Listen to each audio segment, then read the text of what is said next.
और मैं उनका बीज प्रदाता पिता हूँ। भौतिक प्रकृति 3 गुणों से युक्त है। ये हैं सतो, रजो तथा तमोगुण। हे महाबाहु अर्जुन, जब शाश्वत जीव प्रकृति के संसर्ग में आता है तो वह इन गुणों से बंध जाता है।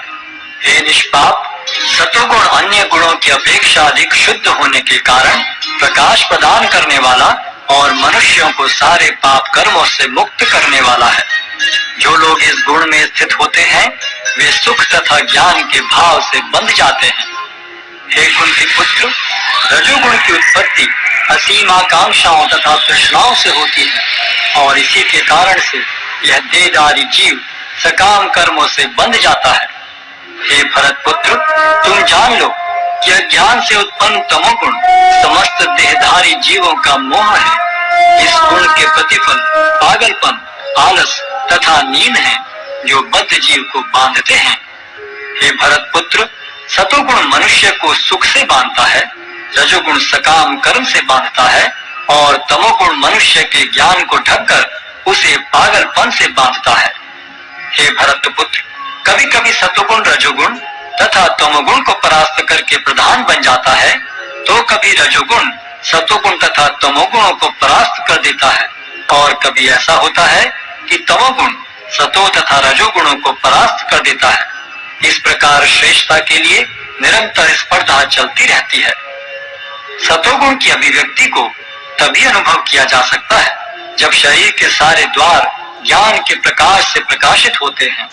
हे भरतवंशियों में प्रमुख, जब रजोगुण में वृद्धि हो जाती है तो अत्यधिक आसक्ति, सकाम कर्म, गहन उद्यम तथा अनियंत्रित इच्छा एवं लालसा के लक्षण प्रकट होते हैं।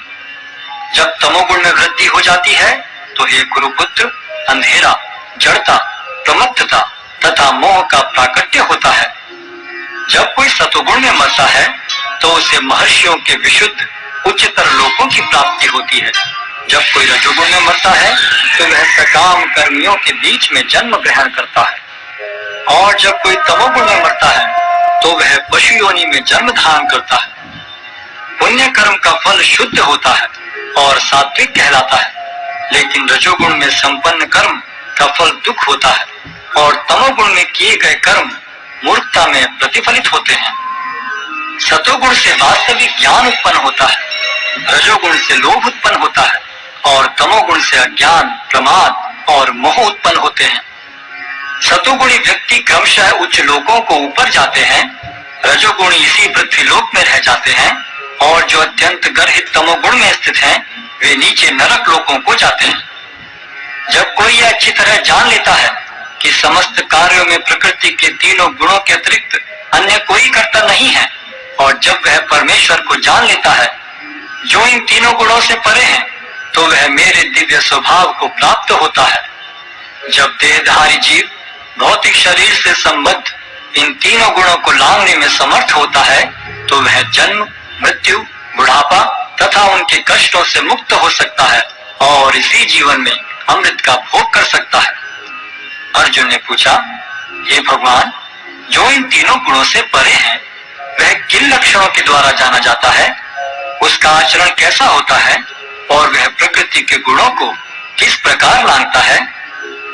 भगवान ने कहा, हे पांडुपुत्र, जो प्रकाश, आसक्ति तथा मोह के उपस्थित होने पर न तो उनसे घृणा करता है और न लुप्त हो जाने पर उनकी इच्छा करता है, जो भौतिक गुणों की इन समस्त प्रतिक्रियाओं से निश्चल तथा विचलित रहता है और यह जानकर कि केवल गुण ही क्रियाशील हैं, उदासीन तथा दिव्य बना रहता है, जो अपने आप में स्थित है और सुख तथा दुख को एक समान मानता है, जो मिट्टी के ढेले, पत्थर एवं स्वर्ण के टुकड़े को समान दृष्टि से देखता है, जो अनुकूल तथा प्रतिकूल के प्रति समान बना रहता है, जो धीर है और प्रशंसा तथा बुराई, मान तथा अपमान में समान भाव से रहता है, जो शत्रु तथा मित्र के साथ समान व्यवहार करता है और जिसने सारे भौतिक कार्यों का परित्याग कर दिया है, ऐसे व्यक्ति को प्रकृति के गुणों से अतीत कहते हैं।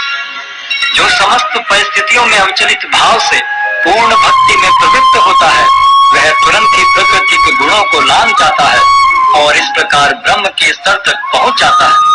और मैं ही उस निराकार ब्रह्म का आश्रय हूँ जो अमर्त्य, अविनाशी तथा शाश्वत है और चरम सुख का स्वाभाविक पद है।